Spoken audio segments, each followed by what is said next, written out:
छात्रों, आज हम ट्रांजिस्टर पर डिस्कस करेंगे। ट्रांजिस्टर एक बहुत ही इंटरेस्टिंग एंड इम्पोर्टेंट टॉपिक है। Basically transistor P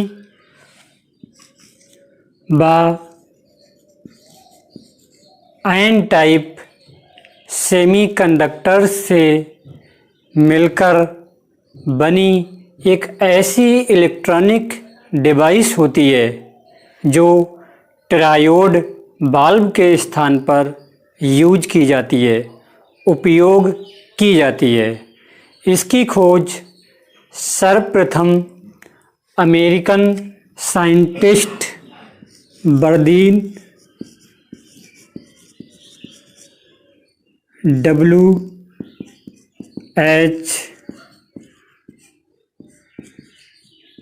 Bretton and Shockley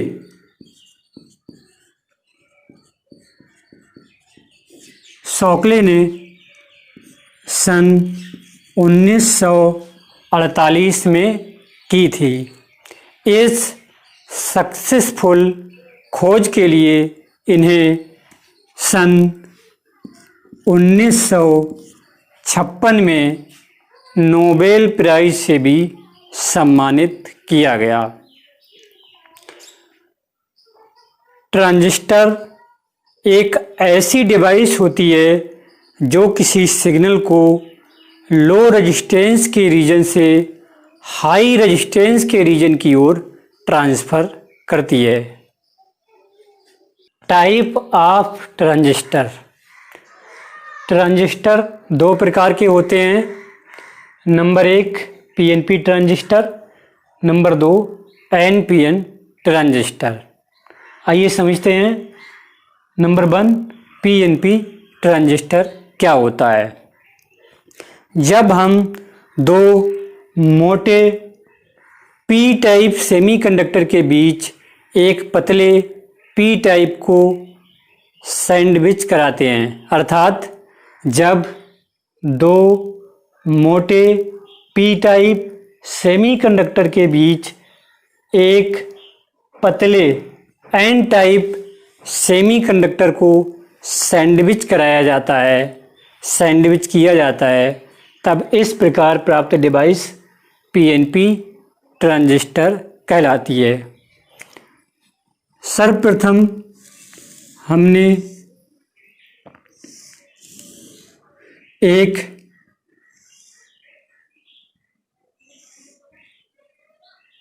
P type semiconductor ले लिया, मीन्स एक हमने ये मोटा पी टाइप सेमीकंडक्टर का पीस ले लिया।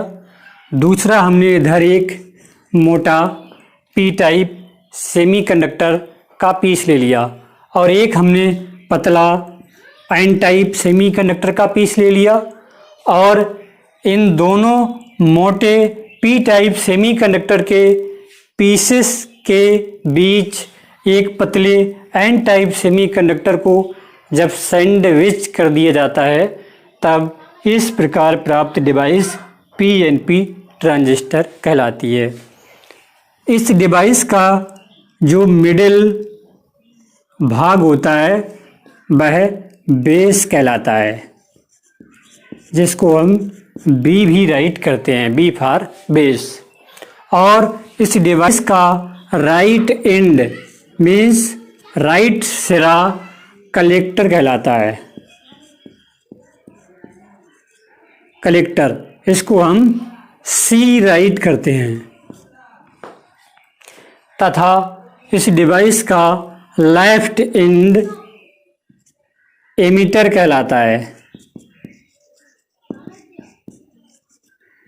इसे हम ई राइट करते हैं, ई फॉर एमिटर। यही ट्रांजिस्टर में 3 टर्मिनल्स होते हैं, एमिटर ई, बेस बी और कलेक्टर सी। इसका सर्किट सिंबल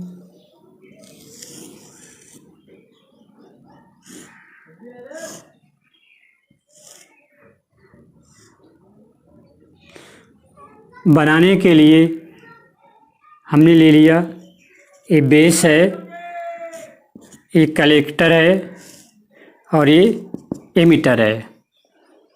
तब पीएनपी ट्रांजिस्टर का सर्किट सिंबल बनाने के लिए एरो की डायरेक्शन डाउनवर्ड रहेगी।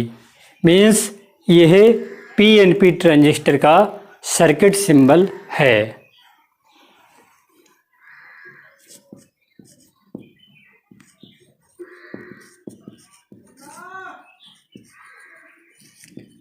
Circuit symbol of PNP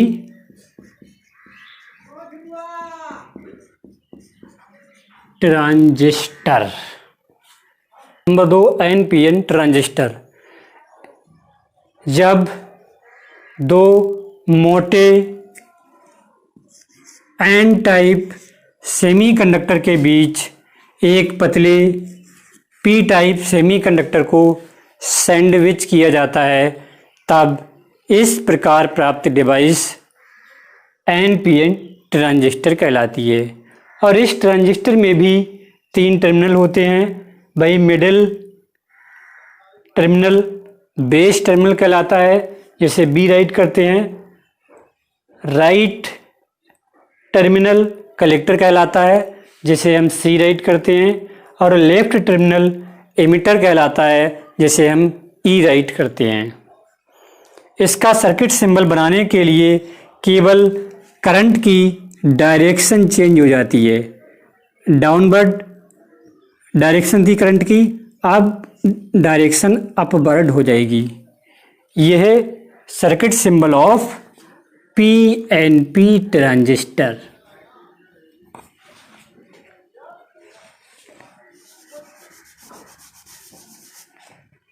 circuit symbol of NPN transistor. Working of PNP transistor. ये हमने एक पीएनपी ट्रांजिस्टर को शो किया है। हम जानते ही हैं ये पी टाइप सेमीकंडक्टर है, तो इसमें मेजॉरिटी चार्ज कैरियर्स होल होते हैं। होल्स को हमने शो कर दिया है, परंतु माइनॉरिटी चार्ज कैरियर्स इलेक्ट्रॉन भी होते हैं, तो हमने इलेक्ट्रॉन्स के लिए डार्क सर्कल से शो कर दिया है। डार्क सर्कल शो कर रहा है इलेक्ट्रॉन्स के लिए और ओपन सर्कल शो कर रहा है होल्स के लिए। इसी प्रकार हमारा एबीपी टाइप सेमीकंडक्टर है, तो इसमें भी मेजॉरिटी चार्ज कैरियर्स होल्स होंगे और माइनॉरिटी चार्ज कैरियर्स इलेक्ट्रॉन भी होंगे। इसी प्रकार हमारा बेस एन टाइप है, मीन्स एन टाइप सेमीकंडक्टर से मिलकर बना है। तो एन टाइप सेमीकंडक्टर में मेजॉरिटी चार्ज कैरियर्स इलेक्ट्रॉन्स होते हैं, उन्हें हमने शो कर दिया है, लेकिन माइनॉरिटी चार्ज कैरियर्स होल भी होते हैं। और ट्रांजिस्टर को जब भी ऑपरेट करते हैं तब यह आवश्यक होता है कि ट्रांजिस्टर की बेस एमिटर जंक्शन को, बेस एमिटर जंक्शन मीन्स ये वाली जंक्शन हमेशा फॉरवर्ड बायसिंग में होनी चाहिए।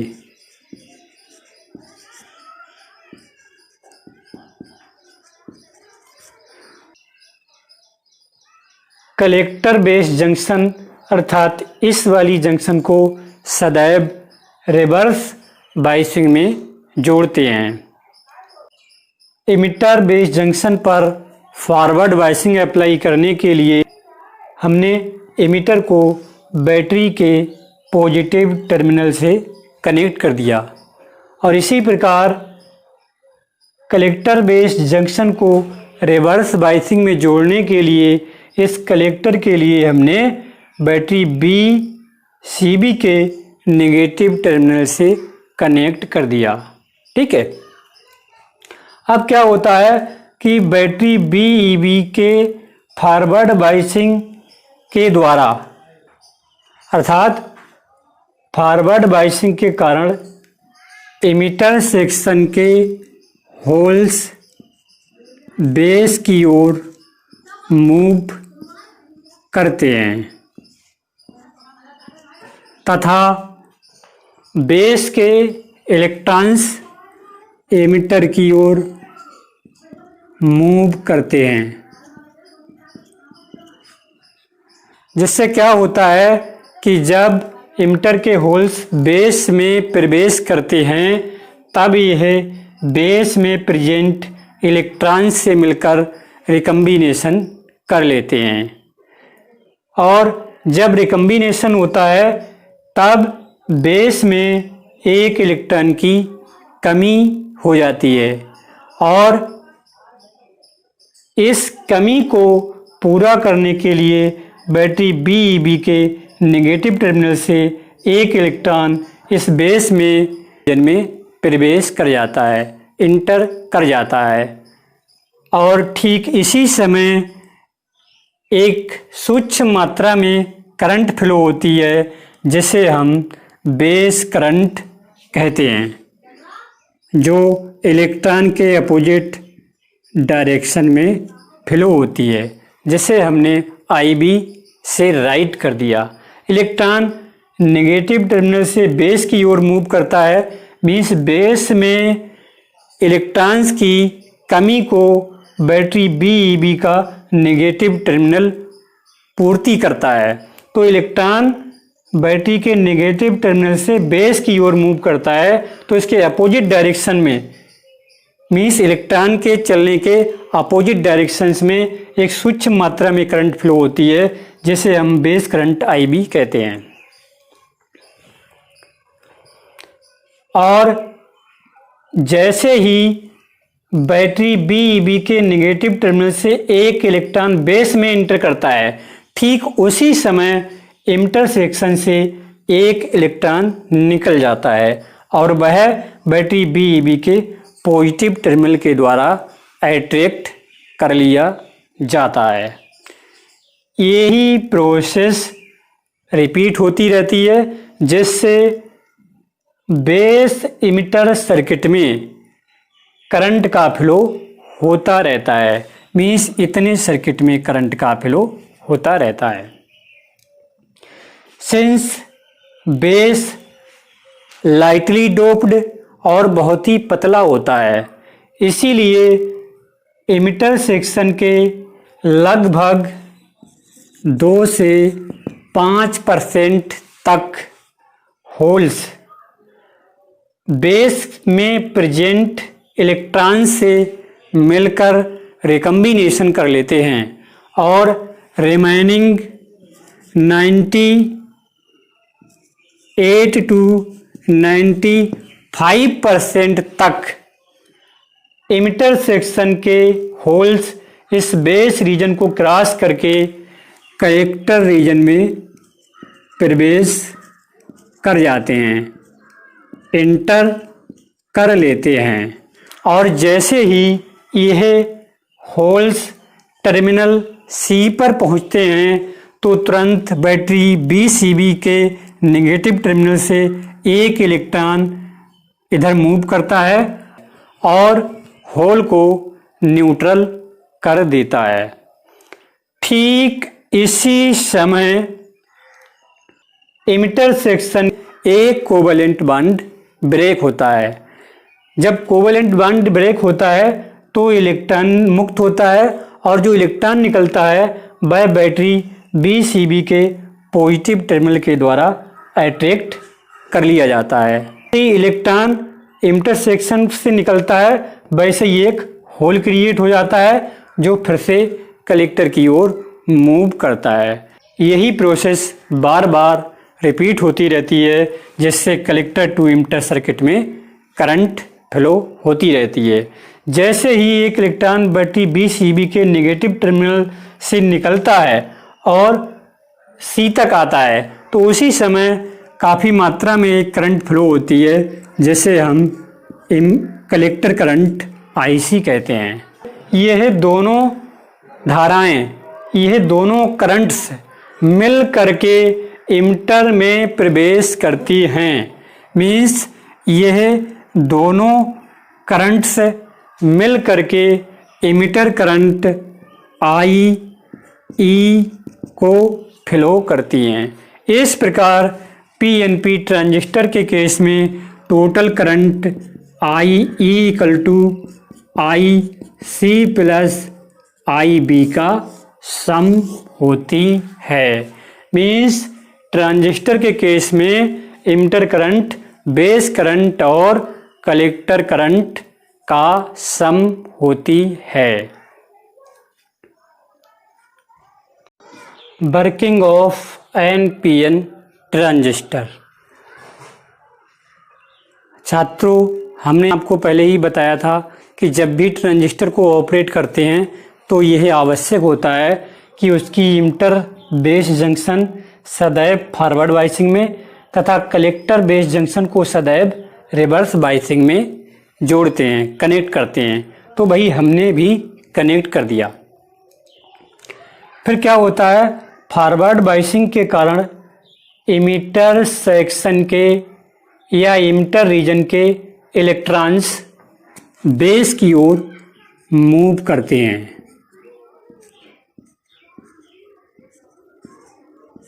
तथा बेस के होल्स एमिटर की ओर मूव करते हैं। जैसे ही एमिटर के इलेक्ट्रॉन्स बेस में पहुंचते हैं तब यह बेस में प्रेजेंट होल्स के साथ रिकम्बिनेशन कर लेते हैं। ठीक उसी समय इमिटर सेक्शन में एक इलेक्ट्रॉन की कमी हो जाती है। इस इलेक्ट्रॉन की कमी को पूरा करने के लिए तुरंत बैटरी BeV के नेगेटिव टर्मिनल से एक इलेक्ट्रॉन निकलता है और इमिटर में प्रवेश कर जाता है तथा बेस रीजन में होल की कमी को पूरा करने के लिए इस बेस रीजन में एक कोवैलेंट बॉन्ड ब्रेक होता है और जो इलेक्ट्रॉन मुक्त होता है, इलेक्ट्रॉन निकलता है, वह बैटरी BeV के पॉजिटिव टर्मिनल की ओर अट्रैक्ट कर लिया जाता है, खींच लिया जाता है, जिसके कारण तुरंत बेस में एक वैकेंसी क्रिएट हो जाती है, एक होल क्रिएट हो जाता है। इस प्रकार इमिटर और बेस दोनों रीजन्स में इलेक्ट्रॉन्स और होल्स की कमी की पूर्ति होती रहती है। चूँकि बेस बहुत ही पतला और लाइटली डोप्ड होता है, इसीलिए प्रैक्टिकली यह देखा जाता है कि इमिटर सेक्शंस के 2 से लेकर 5% तक इलेक्ट्रॉन्स बेस में प्रेजेंट होल्स के साथ रिकम्बिनेशन कर लेते हैं और रिमेनिंग 98 to 90% तक इमिटर सेक्शन के इलेक्ट्रॉन्स बेस को क्रॉस करके कलेक्टर रीजन में प्रवेश कर जाते हैं, प्रवेश कर लेते हैं। जैसे ही कोई इलेक्ट्रॉन कलेक्टर टर्मिनल C पर आता है तो वैसे ही वह इलेक्ट्रॉन बैटरी BCB के पॉजिटिव टर्मिनल की ओर अट्रैक्ट कर लिया जाता है और ठीक इसी समय काफ़ी मात्रा में करंट फ्लो होती है, जिसे हम कलेक्टर करंट IC कहते हैं। और जिस समय एक इलेक्ट्रॉन कलेक्टर से बैटरी BCB के पॉजिटिव टर्मिनल की ओर अट्रैक्ट होता है, ठीक उसी समय बैटरी BeV के नेगेटिव टर्मिनल से तुरंत एक इलेक्ट्रॉन इमिटर सेक्शन में भी प्रवेश कर जाता है, प्रवेश कर लेता है और यही प्रोसेस, यही प्रक्रिया बार बार रिपीट होती रहती है, जिससे कलेक्टर टू इमिटर सर्किट में करंट का फ्लो होता रहता है। इस बेस करंट IB और कलेक्टर करंट IC यह इमिटर टर्मिनल से निकलती हैं, अर्थात एमिटर करंट IE को फ्लो करती हैं। इस प्रकार एनपीएन ट्रांजिस्टर के केस में भी emitter current IE equal to IB plus IC का सम होती है।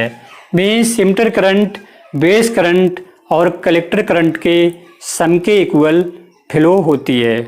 इस प्रकार एनपीएन ट्रांजिस्टर के केस में हमने देखा कि ट्रांजिस्टर के अंदर भी करंट का फ्लो इलेक्ट्रॉन्स के द्वारा हो रहा है, एक्सटर्नल सर्किट में भी करंट का फ्लो इलेक्ट्रॉन्स के द्वारा ही हो रहा है। इस प्रकार एनपीएन ट्रांजिस्टर के केस में संपूर्ण कंडक्शन केवल इलेक्ट्रॉन्स के द्वारा होता है। छात्रों, इसी तरह के और भी वीडियो देखने के लिए आप हमारे चैनल को सब्सक्राइब कर सकते हैं, ताकि जैसे भी हम कोई वीडियो यूट्यूब पर अपलोड करेंगे वो तुरंत आप तक पहुंच जाएगा। और यदि हमारा वीडियो आपको अच्छा लगा हो तो इसे लाइक करें, शेयर करें। Thank you.